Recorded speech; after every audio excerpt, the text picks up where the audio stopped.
চাৰিলেনযুক্ত পথ নিৰ্মাণ কোম্পানীৰ চূড়ান্ত হেমাহিৰ বাবে কিন্তু এতিয়া জমৰ যন্ত্ৰণা ভুগিব লগা হৈছে ৩৭ নং ৰাষ্ট্ৰীয় ঘাইপথেদি অহা যোৱা কৰা যাত্ৰীসকলে। আৰু এই মুহূৰ্তত মই কলিয়াবৰৰ আমনিত উপস্থিত আছোঁ আৰু আমনিৰ যি পথছোৱা সেই পথছোৱাৰ দুৰৱস্থাৰ ছবিখন মোৰ সহযোগীয়ে দেখুৱাব। আচলতে আমনিত চাৰিলেনযুক্ত পথ নিৰ্মাণ কোম্পানীয়ে পথ নিৰ্মাণ কৰিছিল, কিন্তু এখন দলং থকাৰ বাবে কিন্তু ৫০০ মিটাৰ যি পথ সেই পথ আজিও নিৰ্মাণ নহ'ল আৰু দলংখনৰো যি নিৰ্মাণ কাৰ্য হ'ব লাগিছিল সেই দলংখনৰ নিৰ্মাণ কাৰ্য নহ'ল।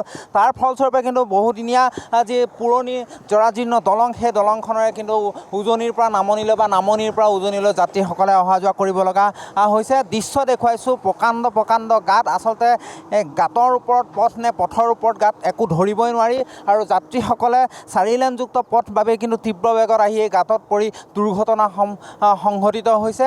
আমি কিছু কথা পাতিম। আশাৰ যি বিষয়ববীয়া সেই বিষয়ববীয়া আমাৰ লগত উপস্থিত আছে, আমি মন্তব্য ল'বলৈ চেষ্টা কৰিম। যি পথছোৱাৰ দুৰৱস্থাৰ বাবে কিন্তু আপোনালোকৰ লগতে যি সাধাৰণ যাত্ৰীসকল আছে সেই যাত্ৰীসকলৰ দুৰ্ভোগ ভুগিব লগা এক পৰিৱেশৰ সৃষ্টি হৈছে, কি ক'ব? হয়, অত্যন্ত দুৰ্ভাগ্যজনক কথা যে যি চাৰিলেনযুক্ত নিৰ্মাণ কৰা যি কোম্পানীসমূহৰ চৰম গাফিলতিৰ কাৰণে আজি এনেকুৱা এটা জলাকলা অৱস্থাত আছোঁ।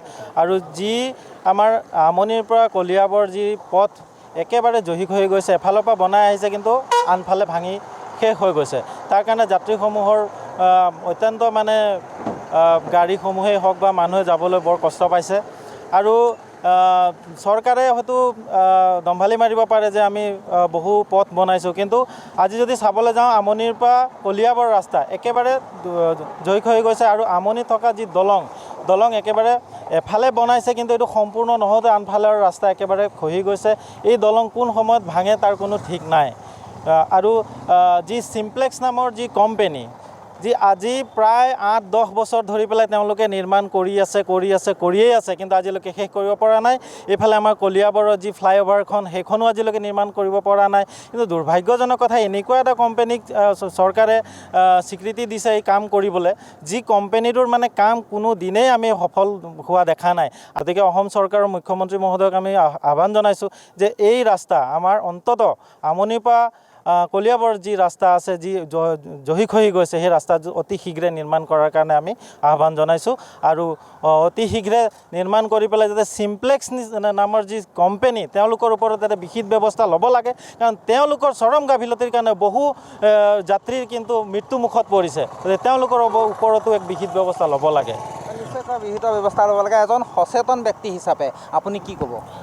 হয়, আমিও চৰকাৰক এইটোৱে আহ্বান জনাম, যিহেতু আমাৰ আমনিৰ পৰা যি কলিয়াবৰ যোৱা পথটি যি দুৰৱস্থা হৈছে, ডাঙৰ খাল গাঁত ভৰি পৰিছে, দুৰ্ঘটনাও হৈছে, বহুত দুৰ্ঘটনা, আমি ক'ব নোৱাৰা অৱস্থা হৈ যায়। ইয়াত এনেধৰণৰ দুৰ্ঘটনা মানুহ মৃত্যুমুখত পৰিব লগা হৈছে। গতিকে আমি চিম্প্লেক্স নিচিনা এটা প্ৰতিষ্ঠানক আমি সকীয়াই দিব বিচাৰিছোঁ। তেওঁলোকক আমি ক'ব বিচাৰোঁ যে তেওঁলোকে যেনেধৰণে কামবোৰ কৰিছে, চৰম গাফিলতি কৰাৰ কাৰণে আজি সাধাৰণ মানুহৰ মৃত্যুৰ মুখত পৰিব লগা হৈছে। গতিকে আমি অসম চৰকাৰৰ গড়কাপ্তানি বিভাগৰ মন্ত্ৰী মহোদয়ক আমি অনুৰোধ জনাম, চিম্প্লেক্স দৰে প্ৰতিষ্ঠানটোক তেওঁলোকে বিহিত ব্যৱস্থা গ্ৰহণ কৰি পেলাই উক্ত ৰাস্তাটি অতি সোনকালে গঢ় দি উঠাৰ ব্যৱস্থা কৰিব লাগে। লগতে আমি দেখিব পাইছোঁ চিম্প্লেক্সে কোনো ধৰণৰ বাট পথসমূহ সম্পূৰ্ণ নকৰাকৈ তেওঁলোকে কাম আধৰুৱা কৰি আন এটা কাম হাত দিয়ে। এটা কাম তেওঁলোকে সম্পূৰ্ণ কৰক, সম্পূৰ্ণ নোহোৱা পৰ্যন্ত তেওঁলোকে বেলেগ কাম হাত দিব নালাগে। গতিকে আমাৰ যি এই জহিক হৈ যোৱা ৰাস্তা, এই ৰাস্তা পুনৰ নিৰ্মাণ কৰাৰ সুব্যৱস্থা গ্ৰহণ কৰিব লাগে। আৰু ৰাস্তাত যেনেধৰণৰ সা সুবিধাৰ যেনেধৰণে জিৰণি চৰাৰ ব্যৱস্থা কৰিব লাগে বা ষ্ট্ৰীট লাইটৰ ব্যৱস্থা কৰিব লাগে, তেনেধৰণৰ আমাৰ এই পথটিত আজিলৈকে আমি দেখা পোৱা নগ'ল।